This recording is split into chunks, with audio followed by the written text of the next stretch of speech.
है त आज चाहिँ म आफ्नो मात्र कसरी हेर्ने भनेर सिकाउँछु। क्रोममा जाने, मोबाइलबाट पनि मिल्छ, ल्यापटपबाट मिल्छ, कम्प्युटरबाट जान्छ अनि सर्च गर्नुहोस् चाइनिज क्यालेन्डर 2026 भनेर।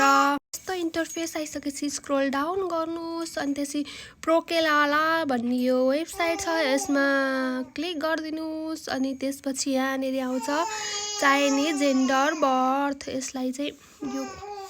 यसलाई चाहिँ इन्टु गरिदिनुहोस् अनि यहाँनिर छ चाइनिज जेन्डर बर्थ भन्ने, यहाँ क्लिक गरिदिनुहोस्। अनि यो आफ्नो लागि मात्रै हो नि त, त्यही भएर हजुरले आफ्नो डेट अफ बर्थ यसमा राख्नुपर्ने छ। जस्तै अब मैले आफ्नो इक्जाम्पल दिएर चाहिँ 04/02/1998 अनि कन्सेप्सन इयर चाहिँ मेरो 2026 हुनेछ। अनि गेट क्यालेन्डर गरेपछि यस्तो इन्टरफेस आउनेछ। अनि ब्याकग्राउन्ड नोइजलाई इग्नोर गर्नु होला, छोरी खेलिरहेछिन् पछाडि। अनि त्यसपछि यो क्यालेन्डर चाहिँ 12 महिनाको आयो, यो आफ्नो लागि मात्र आयो है, मेरो एजको लागि मात्रै हो है यो।